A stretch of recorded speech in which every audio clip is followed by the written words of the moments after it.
Alrighty. Hello, Dr. Kikkert, and welcome to today's episode, Pursuit of Motion. We're here to talk about search and rescue in the ice. Now, that for me is an incredibly exciting prospect because it's something I don't have experience in. And I would say a lot of our guests don't.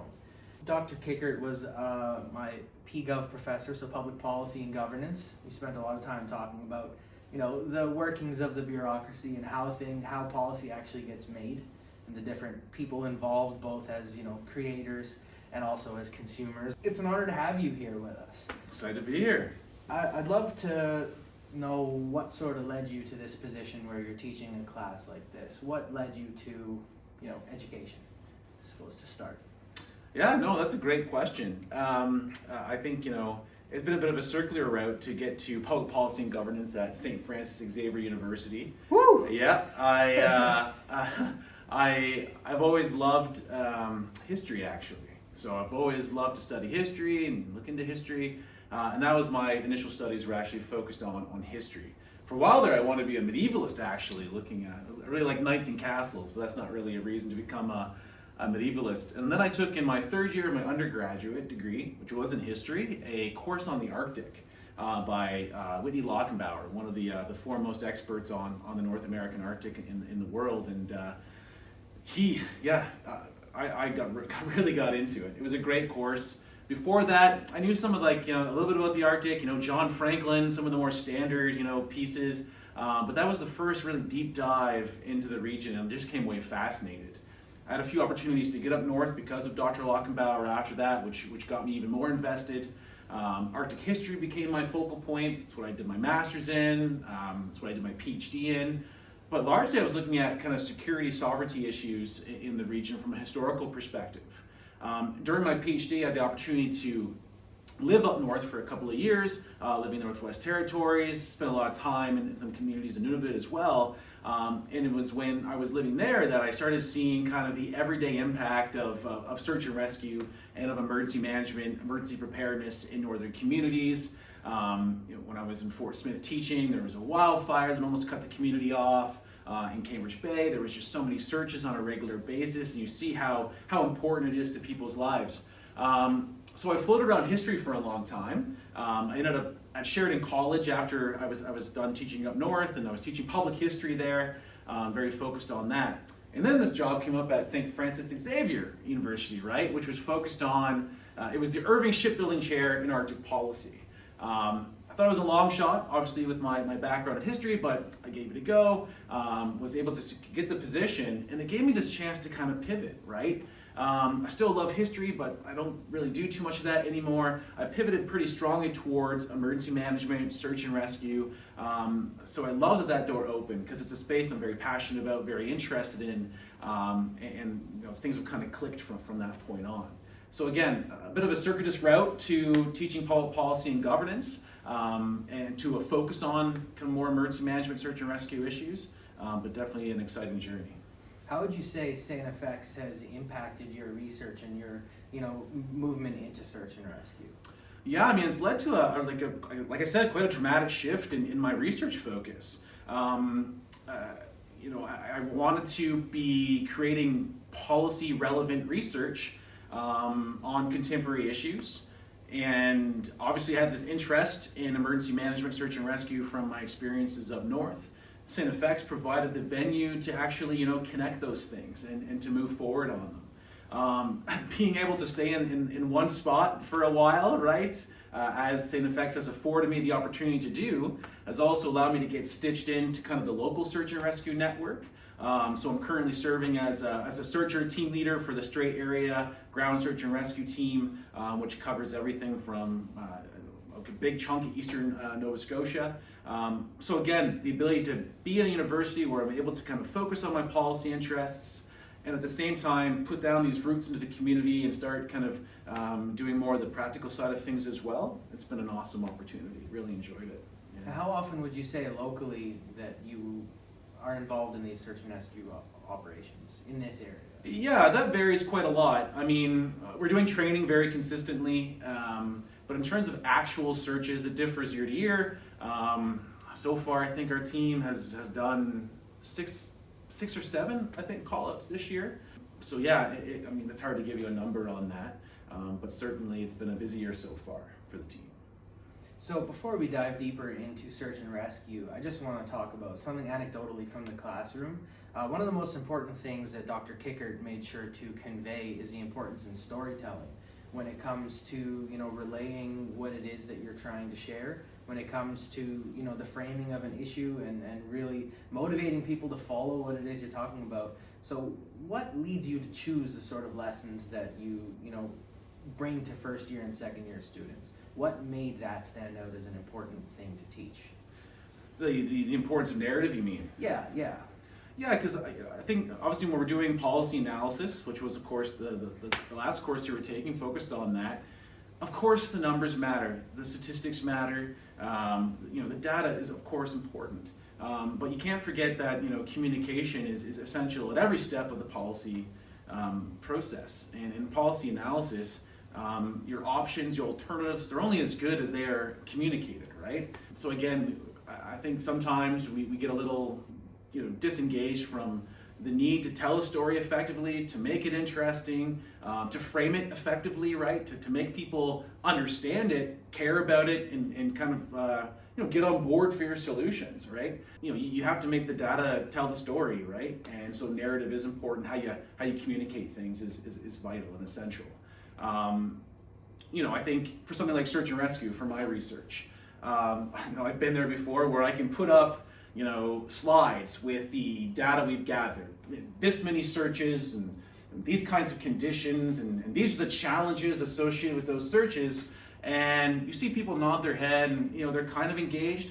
But when you can communicate that through a story of an actual search and rescue operation, or if you can frame it in terms of what search and rescue brings to a community, right? Narrating things out that way, framing things out that way, you see people definitely engage more with the material, right? And lean in and take more of an interest. So obviously a strong, policy analysis has to have both, right? That great data, that great research, the great evidence-based approach, but the storytelling and the narrative is equally important. So you had said studying the North is what drew you up to the Arctic. What is it specifically about the Arctic that engaged you? Yeah, I think the vastness of the Arctic is, I think, what most Southerners think of when they think of the North, right? The distance, the space, the size, and that's of course a big part of the Arctic. It's a big part of search and rescue in the Arctic, right? The tyranny of space, time, and distance. But it's the intimacy of the Arctic that I find absolutely fascinating. And I'm certainly not the first person to say that, but several people who spent a long time up there, authors, have highlighted, right, this idea of closeness and the closeness of community and how welcoming communities can be when you arrive there and you want to learn and you want to listen and you come humbly to do that. It's a great, you can build great relationships. It started with the stories, the stories shared about the North.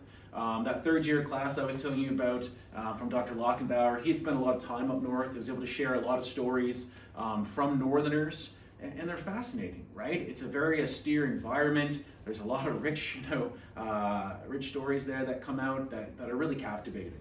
So that was probably my initial kind of entry point, is just kind of really loving those stories and listening to those stories. But then, when you get to go north, and I've had the privilege of sitting at the table and listening to Indigenous elders, Inuit elders, to traveling on the land with them, and just sitting around, just listening to their stories. It's an undescribable experience, right? Whether they're talking about their hunting, traveling on the land, past search and rescues, the stories are incredible. And there's so many fantastic storytellers in the North. I find that absolutely captivating. So I guess the through line to all that has been the stories.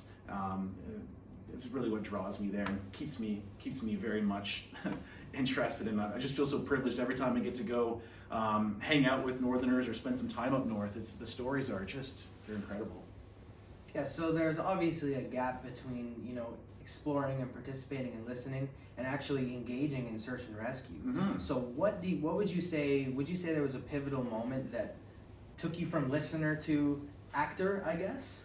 Yeah, I guess with search and rescue, I mean, from a personal standpoint, I've had a bit of a background in that. I mean, I used to work for a park in Ontario where I had the chance to participate in a few searches over the years I was there as a summer student. And that kind of, I got the bug there, and then, it's been a bit difficult to apply that, for the years following that, and not a lot of opportunities for me to do it from a personal standpoint. But then again, as I kind of described, this research opportunity unfolded, and I got a chance to kind of, explore this academic interest at the same time as I was able to kind of build this more practical side of things. But I think, having that academic side, I mean, it's funny, right? Because I'm studying search and rescue in the Arctic. It's a fundamentally different operating environment than the search and rescue I would do in Nova Scotia. So, you're asking can I apply what I'm researching to this? I don't know. I don't. It's hard to make that case. I think the commonality though is just listening. Whether it be listening to elders about how they do search and rescue in the Arctic, or listening to the veterans on my search team about how to, operate effectively. I think that's again the thing that connects them, right? Is just, if you want to get better at it, you just have to listen. And whether it be up north or down south, that listening part is so critical. And I suppose it doesn't matter where you are, the goal is still the same, right? Everybody's safe at the end of the day. Absolutely, right? And, I always say this when we're doing kind of search and rescue events in the north, and there's nothing better than you get people in a room who are dedicated to this, whether they be in the military or in the Coast Guard or community responders. That spirit is the same, right? It's a desire to help and desire to bring people back safely, and I love that energy. I wish I could bottle that. It's incredible, and it's one of the more enjoyable parts of my job is being able to bring people together in that spirit of improvement, right, to get that job done. So would you be able to share any stories of any memorable search and rescue operations that you've been a part of? That I've been a part of, there's some, but I think, focusing on more like the stories I've heard from the Arctic, I think would be probably more interesting to your listeners. There's many. This one I think really highlights the skill that a lot of these community responders in the north have. Roger Hicklick is an elder from Kugluktuk, Nunavut. Roger is a phenomenal person, and he's a fantastic responder. So Roger, as with many Northerners, Roger wears a lot of hats in his community. He started his community search and rescue team. He's a Canadian Ranger. He's on the Coast Guard Auxiliary, so he's doing ground search and rescue. He's doing marine search and rescue. And so a few years ago, he gets this call. He's sitting around his table at night having some coffee, and he gets a call. And it's pretty bad conditions out. It's November, so it's a little bit stormy out. There's definitely some blowing wind. The ice is just beginning to really form, so it's still pretty rough out there on the ice. But he gets this call sitting around his table saying, a family member has gone out hunting. They're overdue. They haven't come back. They didn't have a communication device or a GPS, so they couldn't communicate. And so the family was getting worried. And so, Roger kind of looks out, he sees, the conditions are pretty rough, so we should probably move on this. So he calls his team together, and he gets the team together, and they get their snow machines out, their snowmobiles out, they get their camotiques, on the back of their snow machines, they load up their equipment, and off they go. But where do you start? No one knew where this hunter had headed, no one knew where he was going. But Roger, having that kind of traditional knowledge of the area, very, very experienced, he thinks, it's this time of the year, this person's probably gone hunting seals. This is where the seals usually are at this time of year. This guy, I know that guy, he would know that, so that's probably where he'd be. And so he was able to put this together, right? This is where he probably is. And so Roger very quickly established the most important thing you can in a search, which is the search area. And so he starts heading out, and he's following the coastline towards this spot, right, where he thinks this hunter is going to be. And it's terrible conditions out. Wind's blowing, ice is kind of slamming into his face. It's getting cold out. It's really intense. But he keeps moving because he knows, time's of the essence here. You have to move on this, obviously, as these conditions worsen. So he follows the coastline. The ice is getting rougher, rough terrain. But eventually, up ahead, they come across a snowmobile. A snowmobile that has, obviously hit something and kind of flipped over. And in front of that snowmobile is the hunter, who's been thrown from the snowmobile and really hit his head. He's really out of it. He's got a little bit of hypothermia, severely concussed.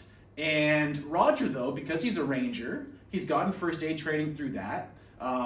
He has a sat phone because of that. So he's able to kind of stabilize this hunter.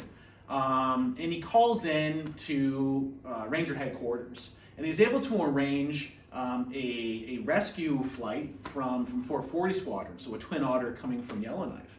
And so that Twin Otter flies up, but it's dark, right? It's terrible conditions. So to land, they have to have, obviously, a landing strip, and they have to have some lights.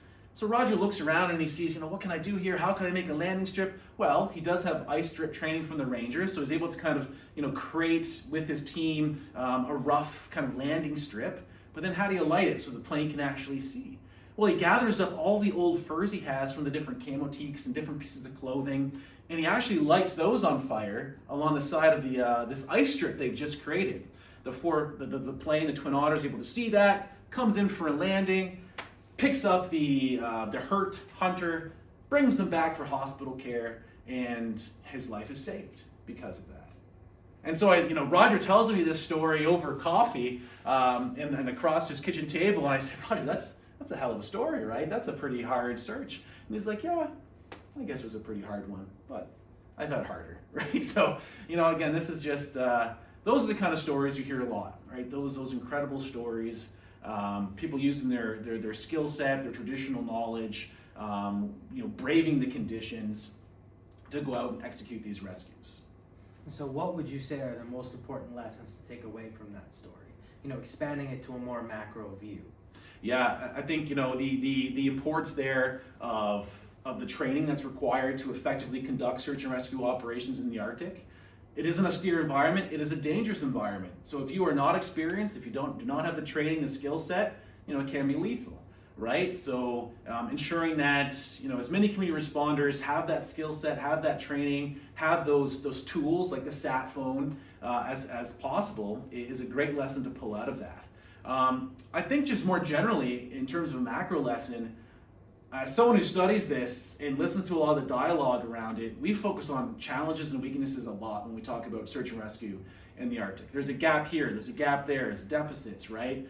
There's huge areas for improvement, and all of that is true. But at the same time, we have to recognize the strengths that exist and build off those strengths. The number one strength for search and rescue in the Arctic are community responders like Roger Hicklick and many others like him in communities across the north. It's people. It's the people, right? It's their skill set. So how do we maximize that? How do we ensure that they don't get burnt out? How do we ensure that they don't injure themselves, right? Do we have the proper supports that they require to keep on getting that job done? And I think that's a critical macro lesson to take out of this. Acknowledge that there are these strengths, and then how do we build off them most effectively?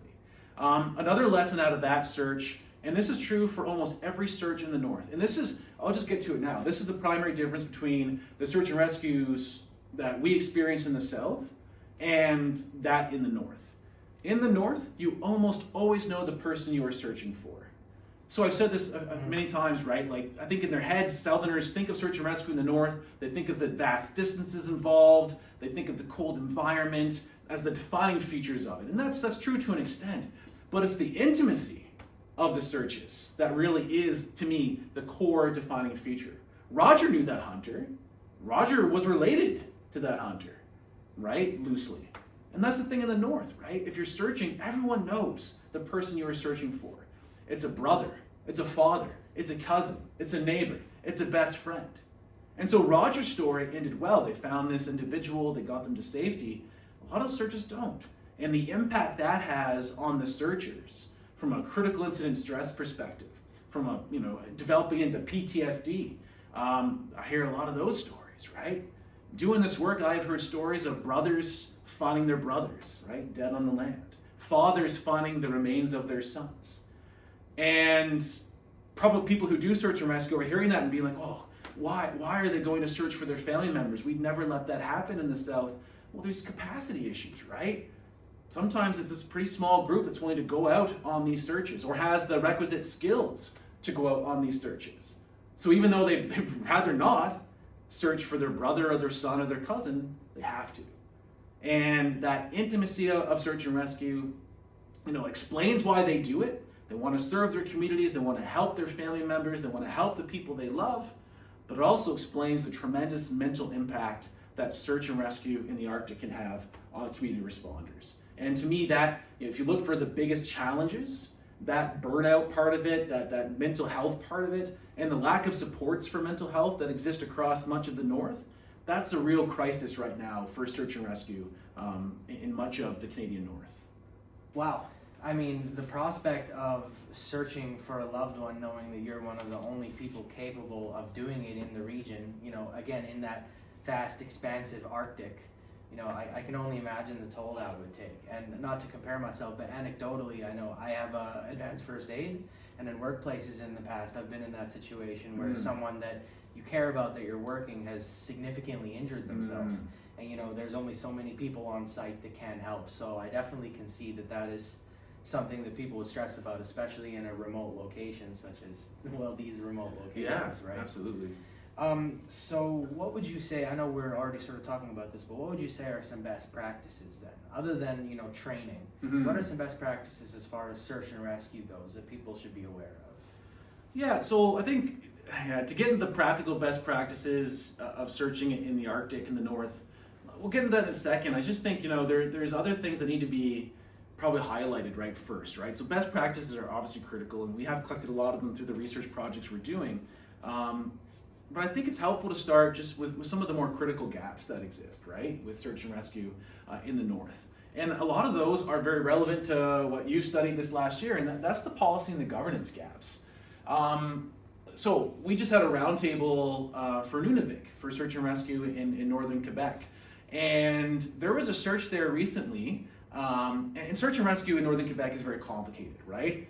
There's various actors involved. So if there's a search around one of the communities, it's generally the kind of the search coordinator or community leadership that is informed of it.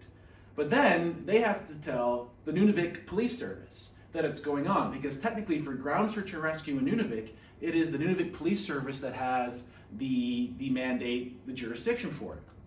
Now, usually if the search is even a little bit long or prolonged, the Nunavik Police Service will bring in the Sûreté de Québec, right? So the Quebec Provincial Police Force, and they're going to be involved in it.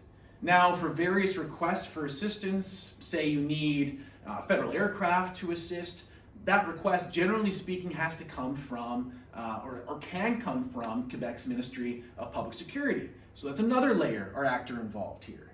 And a lot of what we're hearing happening, right, is information not being communicated between these different levels, information from the police forces not being communicated to the community responders, and the governance structure that exists, it doesn't make sense. Because the people who have the best knowledge of the land and are best able to go out and respond to these incidents, they're often given the information last, and they're often given the tools last. And I think that's led to some pretty bad outcomes, right? So there was a search there just a few weeks ago. It involved 3 communities actually. An individual was traveling between communities. They were last seen in a hunting cabin, and then disappeared after that. So we have a search subject on the land. A search was launched from one community, and another search was launched from another community, and the police force was kind of talking to each other, but no one told the actual community search coordinators that there was different searches going on. And this escalated because one community chartered an aircraft and had them search the land. Another community chartered an aircraft and had them search the land. And there was no coordination at all between these efforts. They didn't even know there was these air searches going on. So a lot of the same territory was actually covered by these aircraft, which is it was a wasteful duplication of effort, right? So for a so best practice, for a search and rescue to succeed, you have to have coordination. And you have to have coordination between all the key actors involved.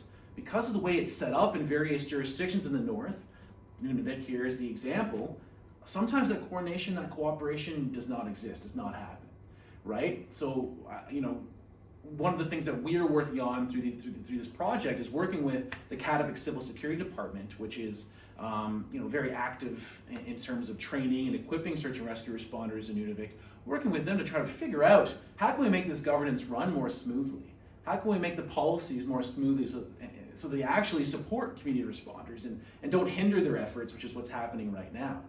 And I could point to any jurisdiction, well, not any, but most jurisdictions in the north, Nunavut, Northwest Territories, and highlight jurisdictional issues that are getting in the way of getting searches done effectively and rapidly, right? And I think, before we start talking about kind of tactical on the land, how do we do these searches in northern environments effectively, which, I've heard lots of good stories about from community responders, and certainly they're very, very good at that.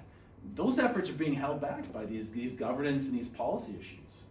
So to me, that's, if we're going to start fixing some of the core challenges with search and rescue, is that communication, that coordination issues are still major issues. And so what was the result of that? Yeah, so that messy search, they did find the individual. So searchers from another community actually located them and brought them back, and they were fine. But again, you see these cases and they end well, which is great. But I mean, the potential for disaster is there, right? Because of these critical gaps in governance and communication. Another example is also the distinction we have in the country between marine search and rescue and ground search and rescue. So there was a search in kind of March 2023 in Sinarjak and Nunavut, and essentially 3 boaters went out on a boat go walrus hunting, and they're going out and they spotted the walrus, shot the walrus, wounded the walrus, and when a walrus is wounded, it will often crawl up on the ice, and they mistook the boat for ice, and it crawled up on the boat flipped over. Jeez. And these 3 hunters were thrown into the water, icy water. Luckily they were able to kind of haul themselves up on top of the boat, and were there. They're still fairly close to the community, so we're able to kind of communicate back that they were in trouble, they needed rescue. And so in that search, they went up by boat, they got flipped over, but then they got caught in the ice. And the community search team couldn't get there by boat. Their boat malfunctioned. They couldn't launch a kind of a boat into the icy conditions. And so the community coordinator kind of acted as though this was a ground search and rescue, right? And he was supported in that by kind of the people above him, right, at the territorial level, who agreed this should be handled as a ground search and rescue. Well, the issue with that, though, is that this was clearly a marine search and rescue case. And so technically, Joint Rescue Coordination Center in Trenton, which is kind of the federal coordinating center that's responsible for coordinating air and marine search and rescue, they should have been informed immediately, right? Because they could have launched, what you need in that situation, if you can't get them some other way, right? If you can't throw a rope out to them and bring them back, or if the ice doesn't shift in a way that brings them back towards the shore, eventually you are going to need a helicopter with a hoist capability. So that's got to come. That's going to be a cormorant. That's going to be coming from, probably Gander, right? Greenwood, potentially. And it's going to have to fly all the way there, right? And that's going to take hours and hours and hours. And so the faster you are able to tell, Joint Rescue Coordination Center Trenton that this is going on, the faster they can deploy their aircraft out there. But there was a 4-hour gap in between the search being initiated and JRCC Trenton actually being informed, right? And that was a gap that was caused by confusion over jurisdiction. Who's responsible for this, right? They went on a boat, they were flipped over. It should have been a marine search, but they could only get to them via the ground. And so it was dealt with, for a while at least, as a ground search and rescue. Now, eventually the ice shifts, they're brought close enough to the community to get a line out to them, and they're able to crawl back to the shore. They have severe hypothermia, but they all survive. But again, that critical gap there, that in kind of communication, right? That could have had an impact, right? That could have been bad. And that is caused by some of the governance, some of the confusion, some of the issues around coordinating, cooperating that exist in Arctic search and rescue. And so where do groups like these get funding? Because I hear you talking about these acquisition of aircraft, and now I'm thinking, who's fueling it, who's flying it, who's paying the salary? So how does that work? Yeah, that all depends on again, jurisdiction. So we'll start with, we probably should have started with this actually to start the show off, is just kind of talking through the complicated jurisdiction of search and rescue in Canada. So in Canada, marine search and rescue on the oceans, federal waterways, that's the responsibility of the Canadian Coast Guard, right? To assist the Canadian Coast Guard in that, they have established Coast Guard auxiliary units, in where there are federal waterways. They've tried their best to kind of establish these all volunteer Coast Guard auxiliary units. That's one space where there's been a lot of improvement on lately in the north, right? They have actually been expanding the Coast Guard auxiliary units in the north very actively since 2017, 2018, and they've dramatically increased the number of volunteers and the number of vessels available to those volunteers. So it's been quite a success story, actually. I'm happy to talk more about that one if you want. So that's the expansion of the auxiliary. Now, air search and rescue, so when a plane goes down, that's the responsibility of the Canadian Armed Forces. The coordination of air and marine search and rescue that is run through our 3 joint rescue coordination centers in Halifax and Trenton and Victoria, that's the responsibility of the Canadian Armed Forces as well, with support from the Canadian Coast Guard. They sit together in the room, right? There's Coast Guard, there's Armed Forces individuals running these coordination centers. Now, for ground search and rescue, so if someone goes missing on the land or in inland waters, rivers, lakes, that's the responsibility of the province or the territory. Now, generally speaking, that's contracted out to a police service. So in the Northwest Territories, that's contracted out to the RCMP. In Nunavik, which we just talked about, that's contracted out to the Nunavik Police Service. In Nunavut, it's actually the responsibility of Nunavut Emergency Management. So they're the ones responsible for humanitarian or ground search and rescue cases. Now, they can get support from the military and the Coast Guard for a humanitarian case, right? They can request assistance. It's not always guaranteed, and it can be quite slow sometimes, but there is that venue. But responsibility for ground search and rescue does rest with the province and the territory. And so you ask about funding, well, it's complicated, right? So funding for aeronautical search and rescue, Canadian Armed Forces budget, right? Air and marine, yeah, that's also Armed Forces and Coast Guard. But for ground search and rescue, that is the responsibility of the province and the territory. And I would say there's a pretty chronic underfunding of search and rescue across much of the country, for ground search and rescue, I mean. British Columbia is probably the best example of a fairly well-funded, of a province kicking in a fair amount of funding to its ground search and rescue teams. But that's a critical issue across much of the country. And in Nunavut and in Nunavik, it's been tough to channel money into these groups. It's not an easy thing. In Northwest Territories, there is almost no funding provided to community-based search and rescue groups from that territorial government.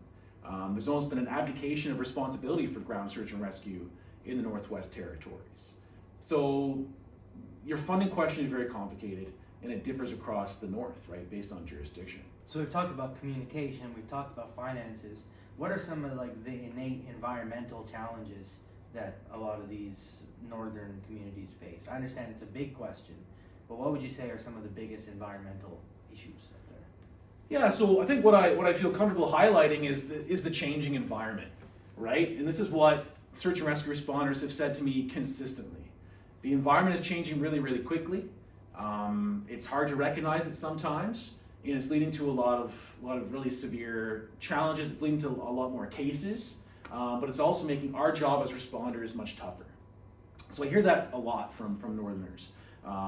Ice conditions are changing, weather is changing, all of that is making their jobs much more challenging. It's much harder to plan a search, right, when you can't anticipate the environment, right, because it is changing so rapidly. So that's something I hear a lot, alongside kind of the usual, right, like going out in winter conditions, stormy conditions, it's very tough, right? Going out in minus 45, minus 50, that's going to be tough, no matter what. So I do hear a lot, just the intensity of it, but it's the changing nature of it that I think is what's really making the job even more challenging, right? And so we're talking about climate change here pretty clearly. When we talk about changes in ice formation, does that not benefit search and rescue? I'm not advocating for climate change. I'm more saying, how does that sort of impact search and rescue operations when there are, maybe less obstacles to encounter, or maybe more, perhaps? Yeah, that's not really yeah, that's not, it's an interesting point, but it's not really how it's been working, right? With the changing ice conditions, the trails that have been used traditionally, for instance, trails between communities, right, traditionally been used, they're changing at such a rapid rate, right, that community members are having a real hard time like adapting to that, right? And it's leading to a lot more broken down machines because the ice is rougher, or it's leading to trails getting lost more easily, right? And people, going missing because of that. It's making travel on the land more challenging. And again, all of that is having an impact by both creating more search and rescue operations and by making the job of going out and rescuing these individuals even harder. On the marine side, it's having a big impact as well. The ice is disappearing sooner in the season and staying out and not reforming until later in the season. So you have a longer boating season. People are going further afield with their own watercraft. And so again, it's expanding the search areas for marine search and rescue a great deal. Of course, at a higher level even, it's also bringing in more outsiders, right? And this is having a critical impact on Canada's broader search and rescue system, right? There's more cruise ships going to the north. And it'd be, of course, very challenging if one of those cruise ships were to run into trouble anywhere in the Canadian Arctic. It would be a very, very difficult thing to respond to, right? The infrastructure is not really there for it. It'd be a very difficult mass rescue. It would really stress our system. Now, we have plans in place for that. Over the last few years, the military and the Coast Guard, they've been practicing for this, quite extensively. But still, that's an example of where receding ice is creating new search and rescue challenges, or it has created them over the last few years. There's been a lot of close calls on that. The Clipper Adventurer ran aground in 2010, kind of an adventure cruise ship there. Academic IOFI, a research vessel, ran aground in 2018, right? Both those cases benefited from great conditions and ideal conditions, really. Things could have really turned south quickly. And when you have that kind of large number of people that have to be evacuated from ship to shore to south, essentially, it's really hard. And it's hard to get them to a place of safety.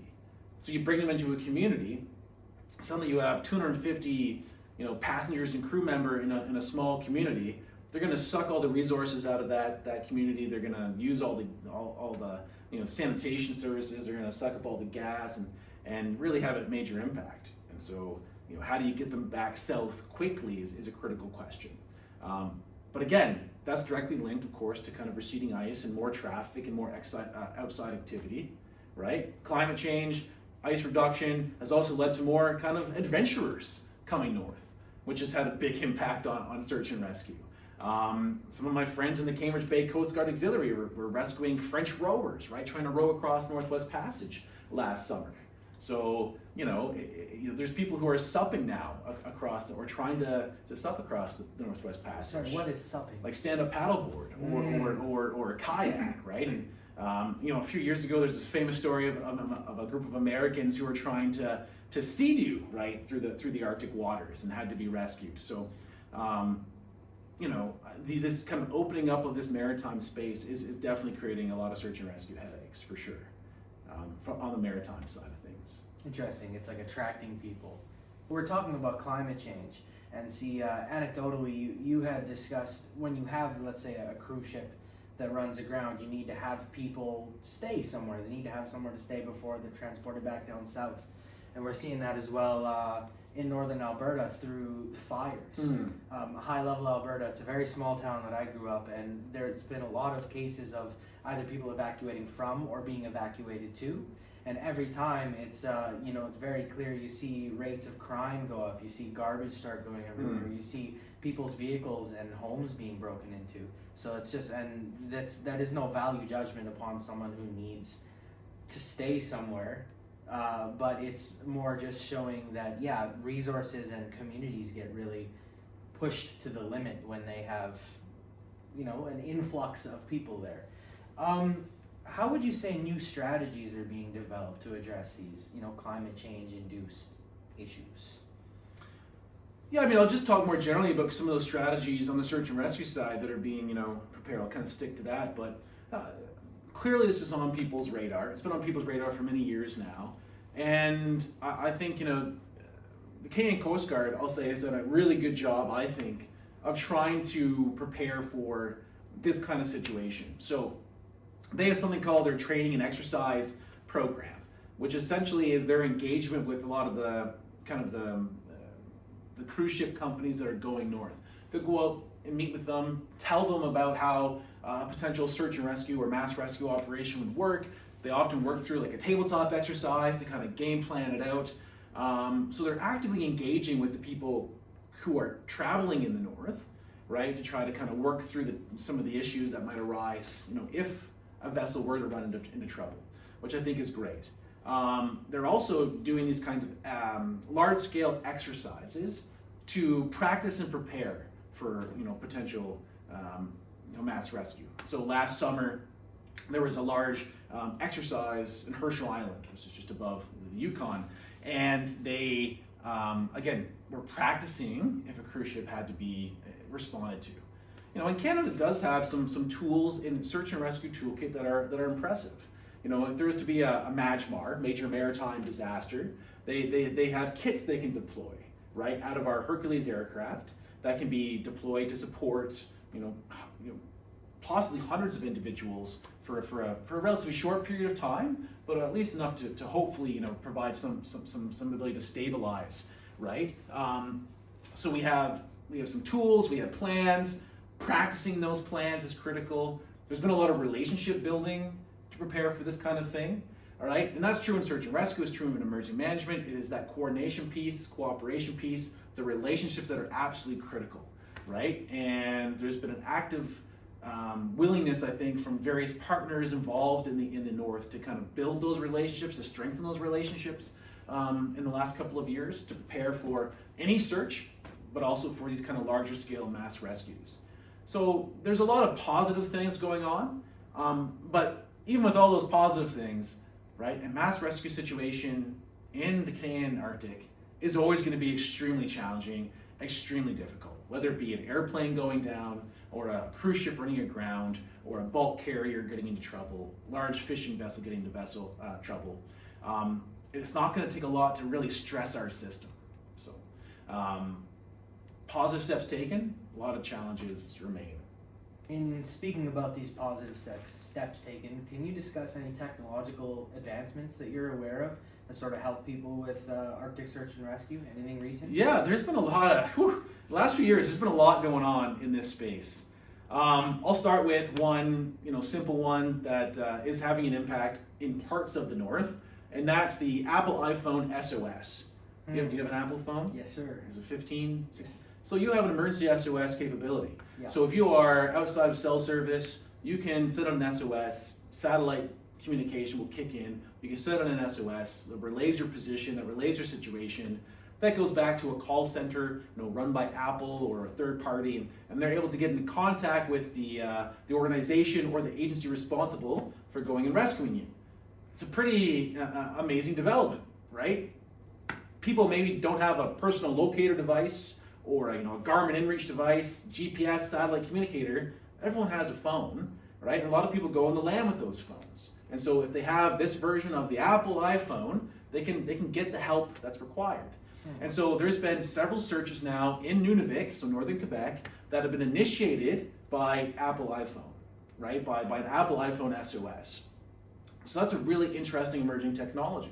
A lot of the other cell companies are getting into this game as well and are developing this kind of capability, right? So that's an exciting trend.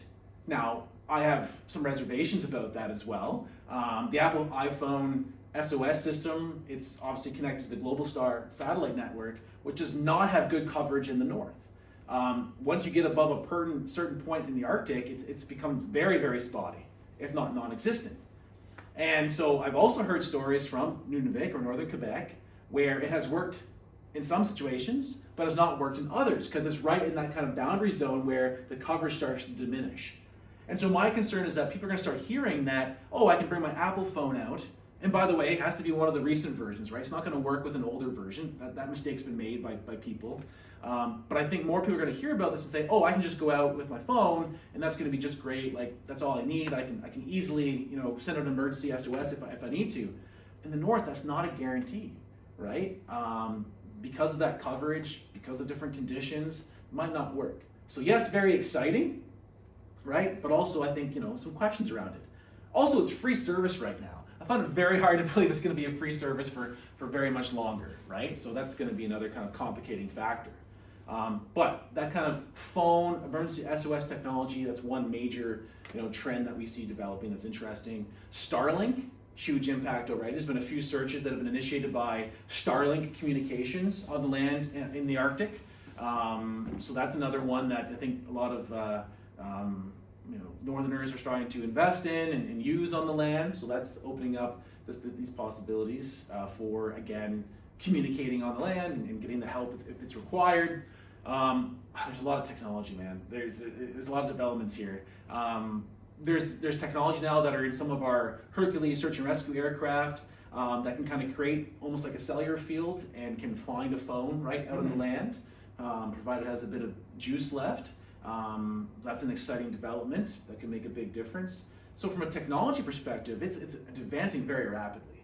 And yeah, there's a lot of exciting developments there. We'll see where it goes. Interesting. So, at least from my perspective, one of the most important things when discussing a region is discussing the people, natural to that region.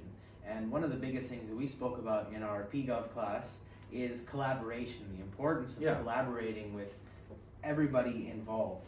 So how important is collaboration with Indigenous communities when coordinating search and rescue in these areas that are, so remote? It's everything. It is literally everything. So we have these, from a research side, right? We get funding, and we have these roundtables. And these search and rescue roundtables, they get community responders together with their territorial, their provincial, regional government partners, their federal partners, Air Force, Coast Guard, Public Safety Canada. And a part of those roundtables from an academic perspective, of course, is to gather information about best practices and lessons observed and challenges, areas for improvement. But I'll say, the more important part from my perspective is giving people the chance to sit down and have a coffee together and to get to know each other a little bit. I mean this from the top of my heart. The relationships are everything in search and rescue. The technology is cool, right? The training is essential. The skill set's vital. But it's the relationships that let this work, and it's only as strong as those relationships. Can I give you an example of this? This is another story.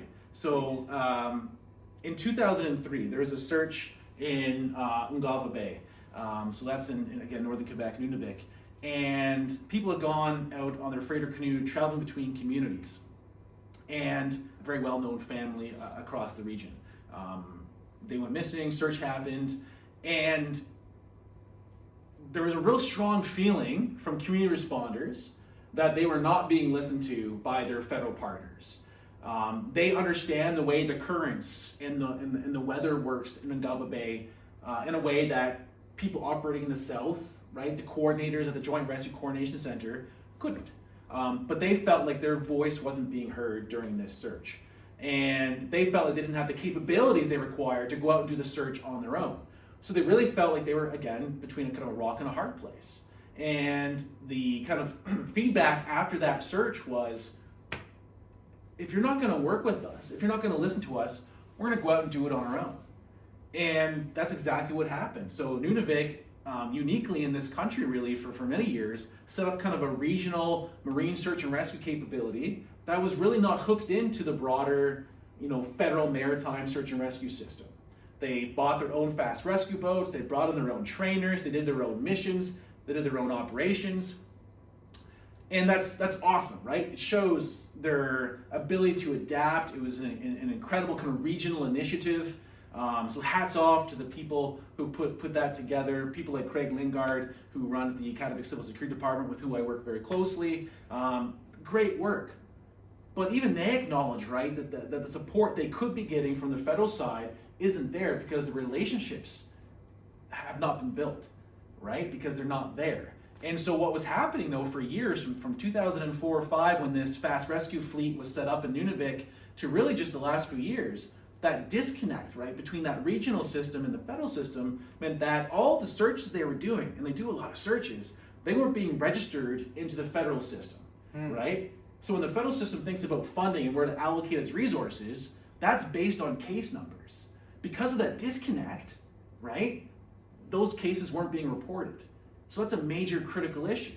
Also, during some of those searches, support from the South, aircraft, Hercules, Cormorant, they would have made a difference, right? Because that relationship wasn't there, those requests weren't put in. So only in the last couple of years have I seen the relationship kind of really being strengthened. The Coast Guard has done tremendous work to strengthen that relationship in the region. The Joint Rescue Coordination Centers have been actively engaged building those relationships up. And that's having a huge difference, right?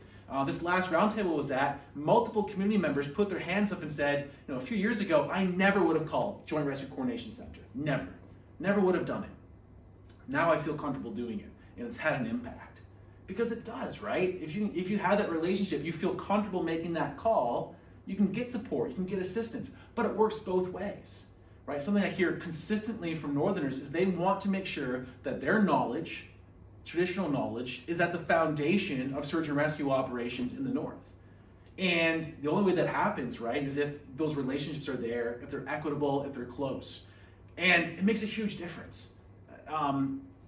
The Coast Guard, right, and the Joint Rescue Coordination Centers, they have this thing called CANSARP, which is how they define their search areas in maritime spaces. It's a computer program that accounts for a whole array of environmental factors, right? Tides, currents, weather, all this stuff. That data really isn't there for huge parts of the North. It's really patchy. The more knowledge they can get from community responders on the ground about how the currents work, how the winds work, how the environment works, the more they can feed into this program to reduce the search area and make searches more effective, make response times quicker. So it's a really huge win that this knowledge can be integrated into the broader search and rescue system. But you have to have relationships to do that. And I think, those relationships also allow for the kind of collaboration that you were just highlighting as being essential. There was multiple cases in the late 90s and early 2000s. I could talk about probably a dozen different cases I've looked into where the major issue that often led to really bad outcomes was inability to cooperate because no relationships existed. People didn't know who to call, they didn't know how to work together, they didn't know who was responsible for what. Right? And that led to a lot of disastrous situations. That is improving across much of the North, but it has to keep going, right? Sustained relationship building is always my number one recommendation for how to strengthen the search and rescue system in the North. Things have improved. We don't want to go back to the early 2000s where those relationships were non-existent. Yeah, so it's the relationships, and it's making sure you're communicating with people that know the land, know the environment, know the situation. Absolutely, yeah. Which that seems like it's really been a theme all the way through this episode, where if you don't have the information and the relationships, you can't possibly effectively, initiate a search. Yeah, no, absolutely. And again, those relationships are so fundamental and they're so positive, right? At these roundtables, you hear these people, sharing stories. You hear community responders sharing their experiences. You hear search and rescue technicians, right? Our fantastic responders who jump out of our Hercules aircraft, who deploy out of our Cormorants and our Griffins. They are the best in the world, right? Our search and rescue technicians. You hear them tell their stories, and you see these people having coffees together and kind of sharing their stories, and it's a really incredible thing. It's a very positive thing, right? So you want to build bridges between, northern communities in the south. The search and rescue system is one of the ways to build those bridges. If you talk to any northerner who's been on the land, who has been involved in a search and rescue, they probably know more about the search and rescue capabilities of the Coast Guard and of the Royal Canadian Air Force than any other Canadians, right? They've heard stories about Hercules coming in and dropping supplies to stranded parties. All right, and it's crazy, right? They can, in kind of a storm condition with winds flowing, they can drop these supply, pallets essentially right into the camps essentially, right? And then kind of help these people out. You hear people, they know what search and rescue technicians do, what they put themselves through to try to rescue northerners on the land. They know what the pilots do, flying through some of the worst conditions imaginable to try to get on scene. Now, do community responders often wish that those resources were located in the north? Absolutely. We can talk about that if you want a little bit more. but that respect is so profound, right? So anything we can do to kind of encourage and foster that relationship is just going to be positive, right? And I think that's a critical takeaway I try to share with as many kind of policymakers as I can, right? These relationships are an opportunity for a lot of, positivity, right, to be developed, a lot of shared understandings to be developed.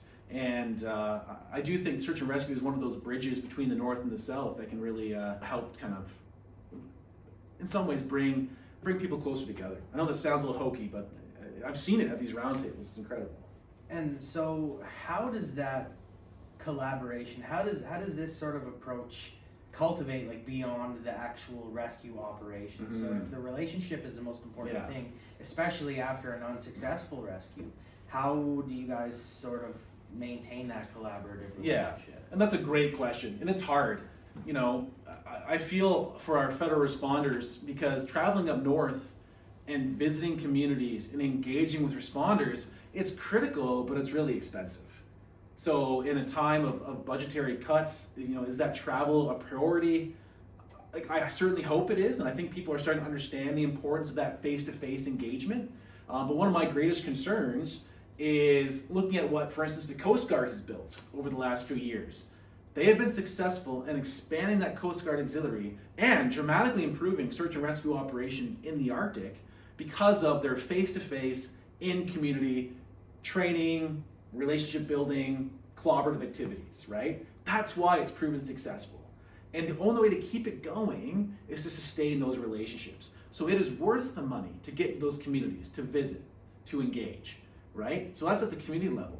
A lot can be done, though, to kind of encourage these relationships, to foster them at a bit of a higher level. So one thing that a few provinces have in place are like kind of these provincial search and rescue councils. Like Nova Scotia has like the Nova Scotia Ground Search and Rescue Council. It's an opportunity for the actors involved in ground search and rescue to get together, to hash through difficulties, to sustain relationships. I think that's a critical piece that is missing from every northern jurisdiction, is having kind of that territorial or that regional search and rescue council, to have these people meeting on a regular basis. At the federal level, there used to be something similar actually called the Northern Roundtable on Search and Rescue. It came out of that 2003 Nunavik search that was botched quite badly, that left a lot of hard feelings in Nunavik. Eventually, a public safety official named Ron Crozier went north, met with the Nunavimiut who were involved in that, and working with them developed this idea for this kind of northern search and rescue roundtable to get at the federal level at least, along with the major players at the territorial regional level, get them together to talk through search and rescue, best practices, lessons observed, all these things on a consistent basis. So for a while there, between 2010, 2015, they were meeting twice a year. It was having a really positive impact, right? Not just for relationship building, but also for sharing kind of best practices. Like during that time, Nunavut had a program in place, they still do, where they sent spot devices out to the communities. So that if someone's going to land, if they can't afford a Garmin inReach or a GPS communicator, they can bring this spot device with them. Because at least if they get into trouble, they can click the SOS and they can get some help. So Nunavik saw that Nunavut was doing that, and they said, hey, we should do something similar. And so they developed a very similar program based on what they learned from that roundtable setting, right? And so that's a really important device. Now, when public safety, oh wow, I kind of messed the story up actually. Sorry. When that Northern Roundtable was set up, it wasn't public safety. It was in charge of what we call the National Search and Rescue Secretariat. That was the Department of National Defense. Now in 2015-16, that responsibility shifted to public safety, and that's when the roundtable was canceled. Right, so that's a critical point, right? This is when this roundtable was around when the National Search and Rescue Secretariat, who is responsible for the national coordination of Canada's search and rescue system, every element of it, ground, air, and marine. When they shifted to public safety, it was dropped. So since I started this work, really, 2018, we launched the Kikkert SAR project. One of our consistent messages has been, bring back the Northern Search and Rescue Roundtable. Bring it back. It had a really positive impact. We're missing it. And I do think that message is getting through. I know there's been some efforts to kind of re-engage with this idea and to potentially kind of build a new kind of Arctic and Northern Search and Rescue Roundtable. So certainly I hope that continues to move forward. Well, Dr. Kikkert, I want to thank you for coming and being on the podcast today. Do you have anything that you'd like to share with the listeners before we conclude? Yeah, I mean, I think search and rescue is something that a lot of people don't understand. A lot of people in the public don't understand because it's complicated. It is a confusing system, the way we've kind of broken it out into these different parts. But it's a really pivotal one, right? And that's something I just wish more Canadians would kind of take some time to reflect on the role that search and rescue responders play, whether it be in the Arctic or whether it be down south. It's a critical role. Search and rescue teams are getting more involved in broader disaster response as well, doing a lot of work on wellness checks. A few weeks ago, my team was out shoveling out fire hydrants. So we're doing a lot of this kind of, search and emergency management work as well that is kind of growing in importance, obviously, as the intensity and the frequency of disasters increases. So yeah, I would just encourage all your listeners to get informed, learn a bit about the search and rescue community, and if you're someone who thinks that they would like to get involved, there's lots of opportunities for that, right? There are teams spread across the country, so if you're looking to get involved in it, just look up the nearest team to you and check out a meeting and see if they're looking for more volunteers. Probably they are. And the second thing I want to say, just as we kind of wrap up, search and rescue in the north is very challenging. Lots of areas for improvement. Training gaps, equipment gaps, coordination issues, volunteer burnout, hard to get people involved in it, hard to do the operations on the land. All of it is very, very hard. So I just want to take a second. I want to thank all the northern responders I've worked with over the last few years and continue to work with, who put their lives on the line, right, for the well-being of their fellow community members. I want to thank the federal responders and the Air Force and the Coast Guard for their actions to bring people back to safety in the north as well. And just hats off. Again, I share with you a couple of the stories, but some of the stories I've heard over the last few years have been truly harrowing, and the level of duty and service that these people are putting into their communities is incredible. A big thank you to anybody who puts their own personal safety at risk, for another person. Dr. Kikkert, I want to thank you very much for coming on. Hi, thanks for having me. And, take care. Thanks for listening, everybody. Awesome. Cool.